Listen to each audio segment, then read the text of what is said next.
Bonjour à tous, nous allons maintenant vous présenter notre projet de reconstruction de la charpente de la cathédrale Notre-Dame, le rêve modulaire. Donc, je vais d'abord commencer par vous présenter brièvement l'équipe. Donc, en partant de gauche à droite sur la photo, Michel Ramos, ingénieur architecte diplômé du Politecnico di Milano et de l'ESTP Paris, Vincent Masgonti, moi-même, étudiant ingénieur à l'ENSTIB, Angela Tatiana Arias-Teatin, ingénieur civil diplômé de l'Université Piloto de Colombie, Mélène de Backer, architecte diplômé de l'ENSA Nantes et Maxence Lebossé, architecte diplômé de l'ENSA Strasbourg. C'est ensemble, en mettant nos compétences individuelles en commun, qu'on est parvenu à aboutir au projet qu'on vous présente aujourd'hui. La proposition de charpente que nous avons conçue s'essaye à solutionner l'aspiration à reconstruire la toiture de Notre-Dame dans des délais courts. Afin de répondre à cette problématique, nous avons choisi de concevoir notre projet au travers du prisme de la modularité, tout en conservant la volumétrie et l'aspect extérieur originel de la cathédrale. Ce que nous entendons par le terme modulaire, nous le définissons selon plusieurs objectifs. Il s'agit tout d'abord d'optimiser l'emploi et la transformation de la ressource bois en utilisant des sections types et de courte longueur. Fabriquer en un même temps des parties différentes de la charpente, concevoir toute la charpente comme un assemblage de modules, être en mesure de transporter ces modules dans un état fini, et enfin assembler la toiture dans son ensemble en flux tendu sans avoir recours à un échafaudage. Mais cette démarche modulaire ne suffit pas pour être en mesure de penser le dessin de la charpente. Notre intention architecturale fut donc de convoquer deux symboles inhérents à la cathédrale. Le premier est la croix latine, qui symbolise la résilience et qui renvoie au culte donné en ce lieu.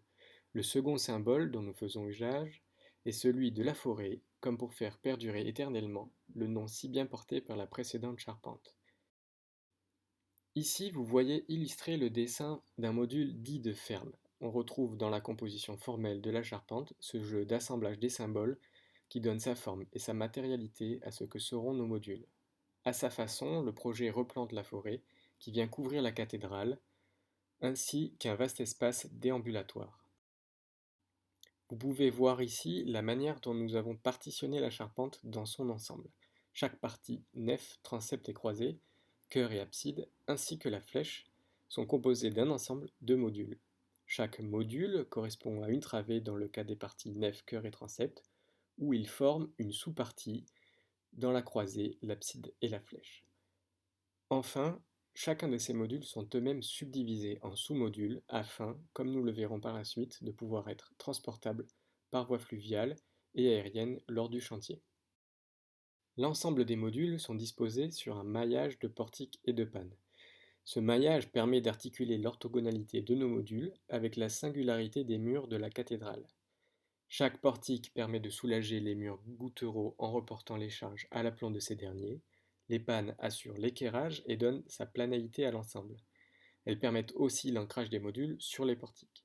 Le maillage repose sur des corbeaux, dont nous proposons d'augmenter la récurrence par souci de donner à la charpente une base d'appui rénovée, gage de stabilité et de pérennité. Nous avons établi que la longueur de chacun de ces portiques est unique. En effet, ils devront être fabriqués et disposés au-dessus de l'extrado des voûtes, entre deux points de mur opposés les plus perpendiculaires possibles. Cette démarche s'opère par l'exploitation des données issues du modèle numérique de la cathédrale. Cette approche contemporaine, nous la conjuguons avec des savoir-faire artisanaux, tels que l'assemblage du portique, l'illustre. Ce dernier est composé de poteaux moisés par des contrefiches portant deux poutres assemblées à l'aide de clavettes. Ici sont représentés les modules de ferme. Nef, chœur et transept disposent de leur propre gabarit.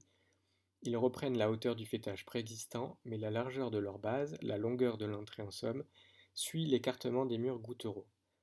Chaque module crée une travée de 3 mètres de large. Ils sont constitués de deux sous-modules assemblés face à face, posés en partie sur le maillage et sur la race des murs. Enfin, ces sous-modules sont construits à partir de 3 demi-fermes, composés de bois de section égale, essentiellement pensés comme étant assemblés par moisement, mi-bois et tenons mortaise chevillée.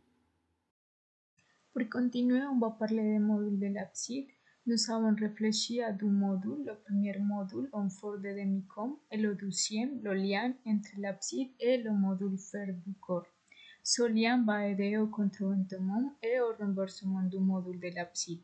Ces deux modules sont subdivisés en deux demi-modules qui se font face au-dessus des voûtes. Pour ce faire, nous avons pris comme référence le système de enrayures de l'ancienne charpente de Viollet-le-Duc sur la forte dans losange entre l'entrée de la ferme et l'entrée de la demi-ferme. La transmission de ces forts par les biais de colliers à la pansablière de l'abside se fait par les enrayures en forts de polygone. En effet, ce système de enrayures est produit à différents niveaux de fausse entrée afin d'avoir une meilleure stabilité et rigidité du module. Ce système répartit à son tour les efforts sur les pans intermédiaires de l'abside et les arbalétriers qui descendent les charges. Concernant les points d'appui des modules de l'abside, ils sont également déterminés à partir de la maquette numérique, puisque les murs du corps ne sont pas orthogonaux. De plus, il est nécessaire de reconstruire des corbeaux pour l'intégration des portiques. Dans les modules de l'abside, on a pensé à plusieurs types d'assemblages qui peuvent être réalisés comme des tenons morteux chevillés, du mi-bois et des entailles. La croisée des transepts est divisée en 4 parties où nous retrouvons un support qui nécessite un travail préparatoire pour déterminer les points d'accroche avec les corbeaux, du fait de la non-orthogonalité des murs de Notre-Dame, ainsi que les modules de la croisée qui viennent se poser dessus et les modules de la flèche. Les modules de la croisée des transepts reprennent le dessin du module ferme pour les continuités des différents dessins de charpente, c'est-à-dire qu'elle reprend le dessin en fonction des largeurs de la nef, des transepts et du chœur. Ces continuités permettent donc la création d'un plancher au-dessus de l'extrados de voûte. Nous avons décidé avec notre concept de module de tout de même conserver quelques éléments de la croisée des transepts originelle, c'est-à-dire que pour ce qui concerne le support, nous avons pris comme référence la partie basse de la croisée des transepts originelle. Les sections sont donc plus importantes que celles utilisées dans nos modules. De la même manière, dans nos modules, afin de rendre à l'identique l'esthétique extérieure, les parties qui ressortent de la charpente où reposent les statues possèdent les mêmes sections de bois que dans la version originelle. Ensuite, dans notre module, nous avons 2 sous-modules qui viennent reprendre le dessin du module ferme, toujours en fonction de leur emplacement. Pour cette raison, les sections utilisées sont les mêmes que celles du module ferme. À l'intérieur des modules, les assemblages sont de plusieurs types. Nous retrouvons donc des tenons mortaises chevillés, du mi-bois, mais aussi des épaulements. Pour garder une cohérence avec l'ensemble du projet, on a également pensé la flèche en module. Ce travail de réflexion sur la flèche nous a aussi poussé à réfléchir à l'aspect maintenance et donc à proposer une flèche différente de celle que Viollet-le-Duc avait érigée. Le principe est simple et repose sur l'empilement de modules cylindriques à base octogonale. Ensuite, chaque module est construit en suivant la géométrie extérieure de la flèche originale.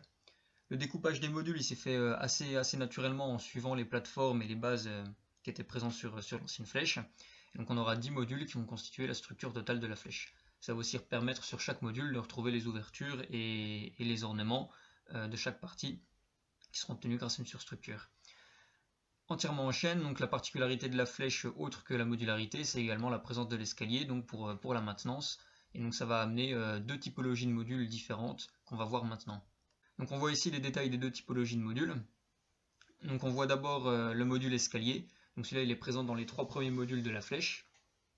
C'est un escalier à double hélice, donc il va avoir 2 fonctions. La première évidente, c'est celle de maintenance, et la deuxième, elle va être structurelle, puisque la double hélice va permettre d'apporter la stabilité et le contreventement au module. Et donc le module va pouvoir être mis en œuvre sans autre forme de contreventement.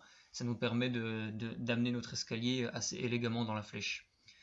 L'escalier il se poursuit sur les 3 premiers modules, permettant un accès simple jusqu'au 4e niveau, et ensuite les dimensions des modules permettent plus d'envisager un escalier intérieur, donc l'accès jusqu'à la pointe de la flèche se fait par l'extérieur par une échelle échelon rabattable, comme il y avait sur la flèche originale. La durabilité de cet escalier est assurée par une conception non piégeante, un limon en V, des fentes dans les marches pour éviter la stagnation de l'eau, et ensuite la durabilité naturelle du chêne dans ce type de conditions nous permet de garantir sa pérennité, d'autant plus qu'avec une maintenance facilitée dans cette partie, l'entretien de cette zone peut être fait plus régulièrement et donc ainsi conforter sa sauvegarde dans le temps. Pour éviter que les volatiles se baladent dans la structure, on viendra également appliquer des filets discrets à chaque ouverture au niveau de la flèche. Une fois que l'escalier n'est plus présent, il faut trouver un autre moyen de contreventer les modules. Donc c'est pour ça qu'on a une deuxième typologie de module, qui est celle-ci. Donc le contreventement va se faire grâce à un poteau central qui va récupérer les barres de contreventement venant des arêtes de chaque module. Pour l'instant, les assemblages qu'on propose pour les modules sont assez classiques, tenon mortaise, moise et moisant, quelques mi-bois, tout est chevillé, les modules sont boulonnés les uns aux autres. Tout ça c'est susceptible d'être modifié en fonction du dimensionnement final de la flèche. À certains endroits, vous voyez que les poteaux ils sont doublés. Ça c'est parce qu'on a poussé le concept encore plus loin. Considérant en fait les dimensions impressionnantes que pouvaient obtenir nos modules, donc plus de 10 mètres de haut pour 6 mètres de large pour le plus gros, celui qui s'insère dans la croisée, on a trouvé judicieux de pousser le concept modulaire également dans la flèche en venant réaliser des sous-modules. Donc chaque module est constitué de 4 sous-modules qui représentent un quart d'octogone. Les sous-modules ils peuvent être amenés à avoir un contreventement provisoire, donc ça c'est pour pouvoir assurer leur stockage et leur transport individuel. Et ensuite ils sont réassemblés sur le parvis pour être monté sur la flèche le plus complet possible, donc si possible avec la surstructure, les ornements et la couverture dont Michel va vous parler maintenant.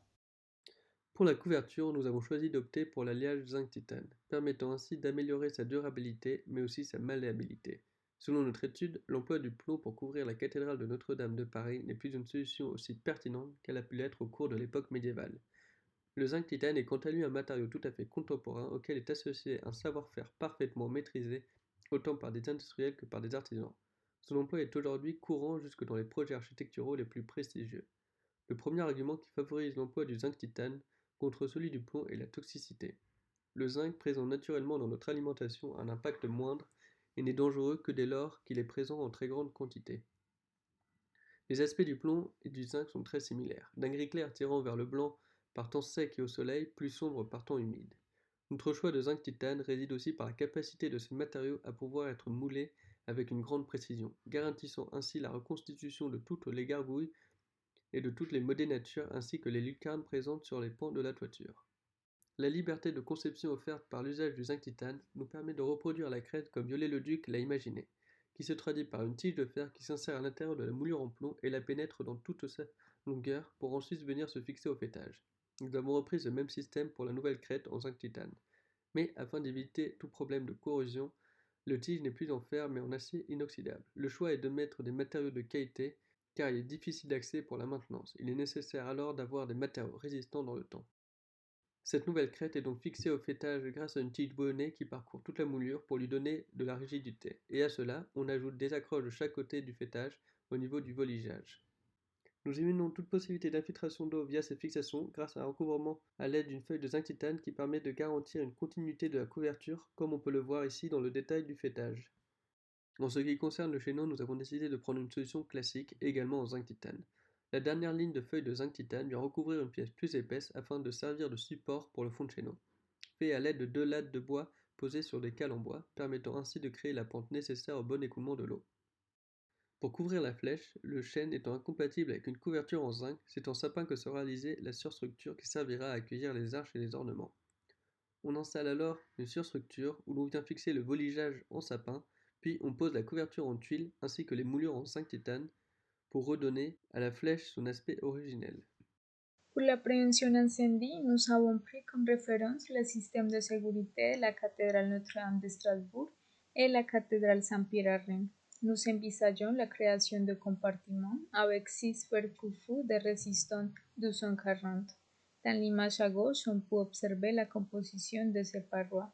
Ils sont composés par une ossature en bois d'une épaisseur similaire à la section des modules fermes. Cette ossature est comblée par un complexe de linteaux roches. Ensuite, le bois et la laine roche sont enveloppés par des panneaux de plâtre. Cette fer vient en contact, mais sans s'y poser à l'intersection des deux bouts par l'intermédiaire des portiques et des pans. Cet élément autoportant est maintenu dans sa position par l'appui horizontal qu'il partage avec les modules. Enfin, chaque fer intègre aussi une porte foucault lisante qui répond aux mêmes exigences de résistance au fou que le reste de la fer. Dans cette image, on peut voir la distribution des 6 fers couffous. 4 d'entre elles sont insérées aux jonctions de la croisée de transept. Pour les 2 restantes, l'une est située au milieu de la nef et l'autre en avant de l'abside. Pour compléter ce dispositif de prévention incendie, nous mettons en place par les horloges Des accès rapides pour les pompiers, comme on peut observer dans l'image à droite. Ces accès seront situés au niveau de la charpente du transept.